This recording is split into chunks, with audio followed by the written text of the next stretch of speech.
So you're into the TAP stuff, aren't you? Oh yeah, I believe it is a very impressive movement. The fact that so many people support a diplomatic solution to the war is really encouraging. So how does Haimar Borchev get involved in that? I mean, on your show, you've shared your skepticism, I guess is the best way to put it, of how the Thargoid War has developed. You've covered failings by INRA, Aegis, and Azimuth, but the TAP thing has really appeared through social hubs, right? It comes from the people. Well, okay, let me answer the initial question, okay? TAP, or the Thargoid Advocacy Project, Right. for people unfamiliar with the term. I've been talking about it for a while now. My viewers are probably sick of it by now. Well, let's hope not, because again, I have to say, it is really important, I think. The Thargoid Advocacy Project is, in my mind, the best chance we have for a diplomatic resolution to the war. That'd be amazing. But would the soups even listen? Well, systems within a superpower's domain, particularly the Empire and Federation, are very much governed with the idea that decisions are made on behalf of the people, even if that decision is unpopular. Well, the Proactive Detection Bureau is a good example of what I mean. Stellar factions withdrew from the Federation in protest at the PDB's deployment, and yet it still operates in the name of public safety. In the Alliance, where policymaking is a little more collaborative, the prospect of a military pact with Sirius Corp inspired the people of Riot to erupt in protest. And yet the pact was ratified anyway. That Riort thing was such a wild ride. What was that guy's name? Which guy? The guy who organized the protest against Sirius? Oh, yeah, Fergus Cassidy. Cassidy, yes. He stood up to the biggest megacorp in the galaxy and got away with it. Like, imagine taking on Sirius Corporation with all its power and wealth and actually coming out on top. Yeah, well, Cassidy harnessed the will of the people and drew the support of independent pilots. Yeah. And that leads back to my interest in TAP. More and more regular civilians are taking notice of the peace message and sharing it on ICE platforms. Yeah. Your media, Joy. My intended contribution is to bring that conversation to the mainstream news feeds and keep it there. Like giving it some legitimacy, almost. Yeah, well, not almost. Yes, in a manner of speaking, yes. I wouldn't say it like that because it suggests that non-mainstream media is somehow less important. Sure. Yeah, but we all have our uses, I suppose. I totally get what you mean. I think that if we're being honest, the Xenopeace calls should be seen on Galnet. They should be on the Imperial Herald and on the Federal Times. Yes. Promoting peace and a diplomatic solution to a war which is now 5 years long shouldn't be restricted to independent journalists. It's why I'm speaking about it, and my viewers out there will shout it out when we've got a good message, and this is good. Peace is the answer.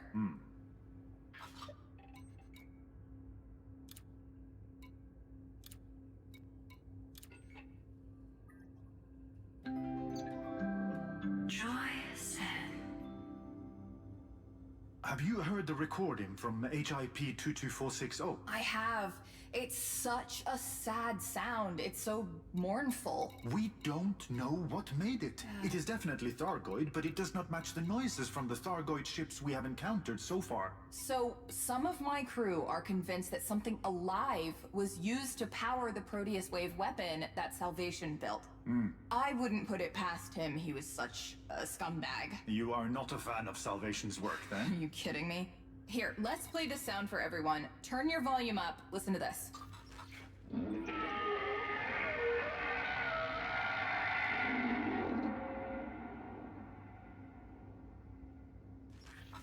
That sounds like something's alive and in pain. Whatever Salvation tried to do, it hurt the Thargoids. And then they reacted violently. Right. That is what I've been arguing on the Sovereign Network.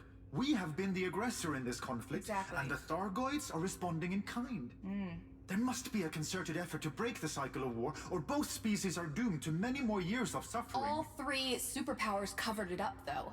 The sound was leaked by an unknown source, so we kind of have to ask ourselves why. Well, there's a lot of money to be made from warfare, Joy. Federal and Imperial navies always need ships, weapons, resources, new technology. Those far away from the front lines are making billions from this conflict. But deliberately hiding this from us, this evidence that the Thargoids feel pain or even sadness, if that's what they did, and I'm not saying they definitely did, I'm just saying it doesn't look good, then we're being lied to. And I don't want to believe that they'd lied to us. It makes me feel icky or something. Well, once again, the Thargoid Advocacy Project may change that. If our leaders try to convince the public that continued war is the only answer, they may be surprised by such strong calls for peace. I hope so. Keep pushing for peace, crewmates.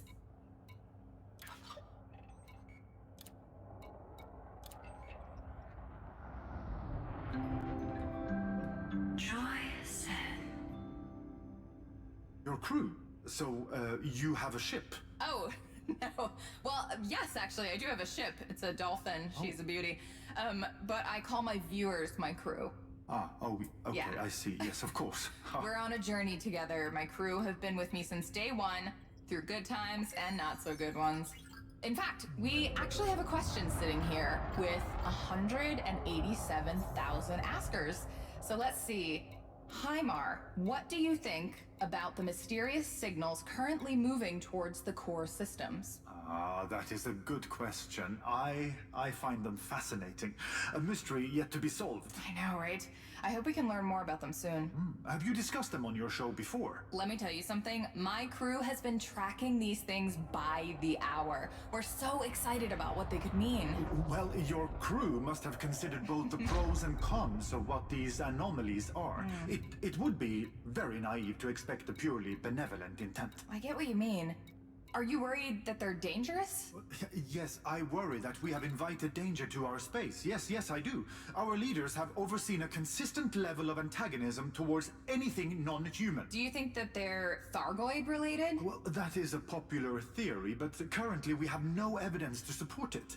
All we know is that they are traveling towards our borders at a remarkable speed. Yeah, the first one we found has a definite route. Like, it doesn't seem like it's a comet or anything. It's moving between systems. Right, which indicates a level of intelligence or good programming, maybe. Yeah. But if we assume the former, and once again, we must not be naive in our thinking, if it is an intelligent source, then it means we must be very careful in how we greet it. Yeah. If recent events are anything to go by, we'll probably try and form a battle fleet to go intercept it. I wish we'd try something else for once. Yeah, which brings us back to the TAP idea. Yeah. We must petition our leaders on the local, stellar, and interstellar level. Yeah. Push every aspect of governance to explore diplomatic avenues with both the Thargoids and with these signals, if at all possible. Humanity has to trust the inherent compassion that has always guided it through periods of great strife. I completely agree. So you heard the man, people. Get the message out there. We need an alternative to war, and it's time our voices were heard. But that's all the time we have for today. I've got an ICE convention tomorrow, so I need some sleep. It has been so fun. You're welcome back anytime, Mr. Borchev. Thank you for having me, Joy. I've enjoyed talking to you and to everyone. Great. And remember to follow the Sovereign for independent news. We'll be there. I'll be casting again soon, crewmates. Till then, I'm wishing you goodbye, good luck, and good times to come. Mwah!